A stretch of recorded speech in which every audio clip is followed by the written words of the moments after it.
आप सभी का बहुत-बहुत स्वागत है। आगे बढ़ने से पहले अगर आपको ये कहानी पसंद आए तो प्लीज़ वीडियो को लाइक करें, शेयर करें और हमारे चैनल को सब्सक्राइब करना बिल्कुल ना भूलें। तो चलिए बिना देर किए कहानी की शुरुआत करते हैं। इस कहानी की शुरुआत होती है दशहरे के दिन से। पूर्णिमा अपने दोस्त के घर रावण दहन के लिए जाती है, जहाँ उसकी मुलाकात उसके दोस्त के चचेरे भाई हेमंत से होती है। दोनों एक दूसरे को जानते हैं और फिर दोनों की दोस्ती हो जाती है। हेमंत से ये मुलाकात पूर्णिमा के लिए कुछ नया लाई थी। अब तो हेमंत से पूर्णिमा का मिलना जुलना बढ़ गया और कुछ दिन बाद और देखते देखते वो दोनों अच्छे दोस्त बन गए। हेमंत और पूर्णिमा की यह दोस्ती बहुत आगे बढ़ती गई और अब तो हेमंत को पूर्णिमा से प्यार हो गया था और उसने पूर्णिमा से अपने प्यार का इजहार तक कर दिया। हालांकि पूर्णिमा थोड़ा असहज हुई, क्योंकि उसके जीवन के इस खालीपन में ऐसा पहली बार हुआ था कि किसी के वह इतने करीब आई थी और उसका प्यार का इजहार उसके सामने करना, यह सब नया था पूर्णिमा के लिए। पूर्णिमा ने तब तो कुछ नहीं कहा। बाद में हमेशा हेमंत के बारे में सोचती और अपने मन में ख्वाबों को बुनती। कई बार तो उसने यह बात हेमंत से भी साझा की और जो बात आगे बढ़ी तो पूर्णिमा के इस खालीपन की जगह पर हेमंत का ऐसा असर हो गया था कि अब तो पूर्णिमा को भी हेमंत से प्यार हो गया। दोनों का प्यार परवान चढ़ने लगा था और दोनों के प्यार की ऊंचाई आसमान छूने लगी थी। बात लोगों तक पहुंच गई थी और बात इतनी बड़ी कि खबर का दोनों के परिवार के दहलीज तक आ गई थी। बात जब पूर्णिमा के परिवार तक पहुंची तो पूर्णिमा के परिवार वालों ने पूर्णिमा को काफ़ी समझाया। परिवार की मान मर्यादा, इज्जत व न जाने कितने कितने ताने दिए। कई बार तो परिवार के लोगों ने पूर्णिमा के न मानने पर उसे मारा तक, उसे शारीरिक और मानसिक रूप से प्रताड़ित किया। पर कहते हैं ना, प्यार के लिए यह बहुत छोटी सी चीज़ है और शायद इसलिए पूर्णिमा का प्यार के सफ़र में उसका कदम का पीछे ना हटना उसकी गवाही देती है। सामाजिक रूढ़िवादिता व परिवार के लाख कोशिश करने के बाद भी जब ये रिश्ता नाकाम होता नहीं दिख रहा था, तो इन दोनों के पक्ष में एक दलीलें थी कि दोनों एक ही जाति व समाज से थे। जब दोनों के इस रिश्ते को नामंजूर करने की सारी कोशिशें नाकाम हो गई तो दोनों की सगाई करवा दी गई।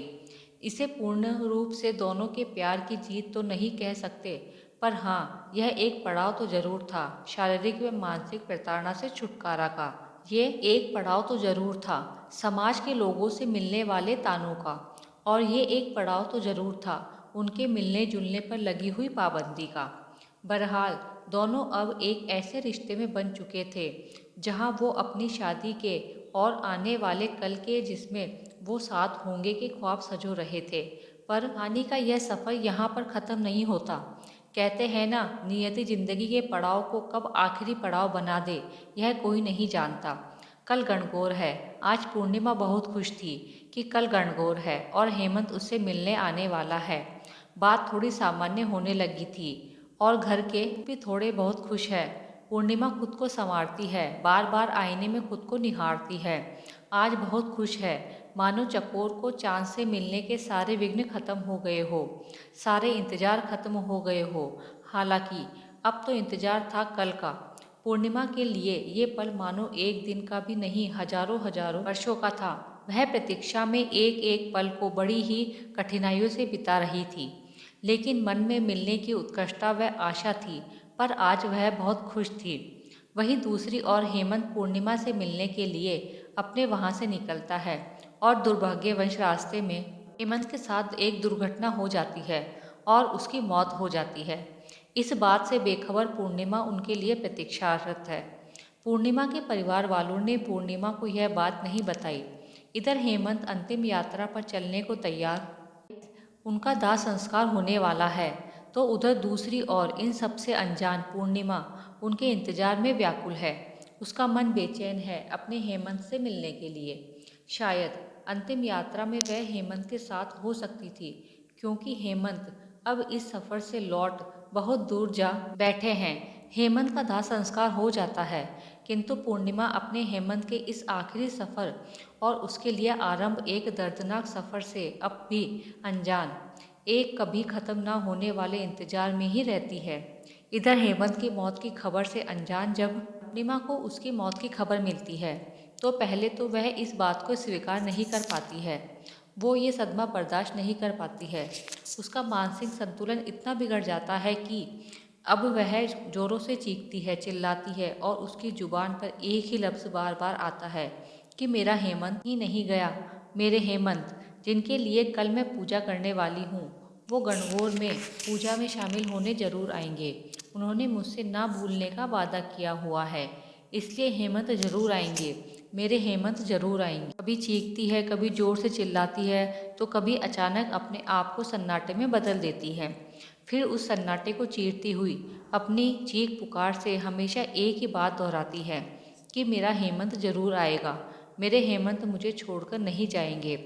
अब इस बात को हुए कुछ महीने बीत गए, पर उसके जुबान पर बस एक ही बात है, मेरे हेमंत मुझे छोड़कर नहीं जा सकते, वह जरूर आएंगे।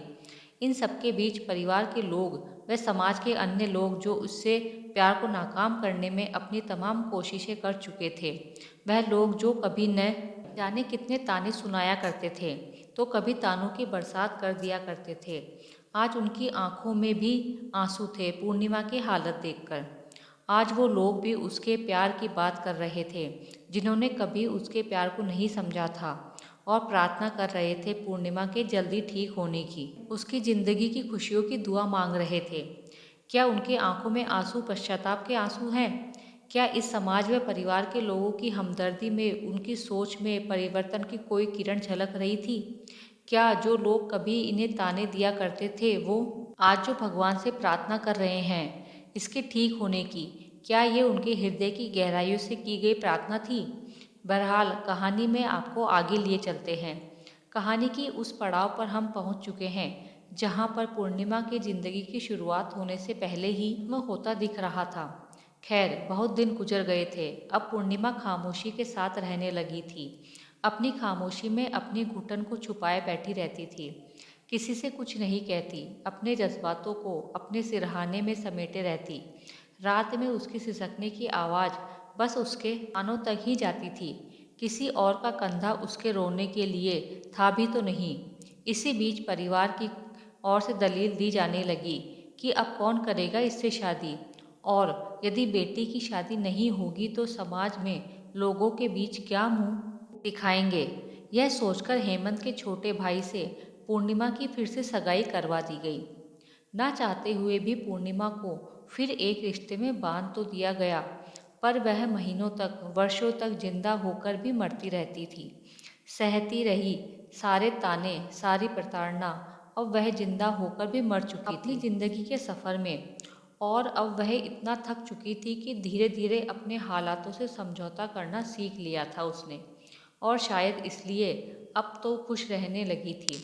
परिवार के अन्य सदस्यों के सामने और लोगों के सामने अपने दुख को छुपाने की भरसक पूरी कोशिश करने लगी थी। फिर शुरू हो गई इस समाज के अन्य लोगों की अपनी अपनी पूर्वाग्रह तथा दलीलें।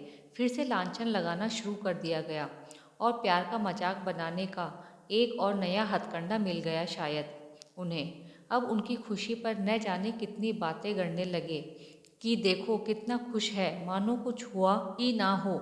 ध्यान रहे, ये वही लोग हैं जो कुछ समय पूर्व पूर्णिमा के हालातों पर आंसू तक बहा रहे थे और भगवान से प्रार्थना की थी उसके जल्दी ठीक होने की। आज वही लोग इस पर चरित्रहीनता का आरोप मढ़ रहे थे। सभी बातों ने उसके जीवन में पुनः वही सारी विपदाओं को ला खड़ा किया जो उसने पहले देखी थी। मानो उसके जीवन में दुखों का साया फिर से आ गया, उसके हंसते खेलने वाले जीवन में फिर से दुखों का बवंडर आ गया। अब वह फिर से टूटने लगी। समाज ने तो यहाँ तक कहना शुरू कर दिया कि इसने जो कुछ भी किया वह एक नाटक था, वह सारा प्यार, वह सारा दुख तो दिखावा था, वह तो महज एक छल था। और पूर्णिमा से अब उसके ससुराल वालों ने भी सगाई तोड़ दी, यह कहकर कि हमारे एक बेटे की मौत की जिम्मेदार यही है, अब दूसरे को न मार दे। इसके कारण हमारे मान सम्मान, इज्जत को ठेस पहुंची है और साथ ही ठहरा दिया अपने बेटे की मौत का जिम्मेदार। हम उसके दर्द की कल्पना भी नहीं कर सकते हैं जिसने इस दर्द को जिया है।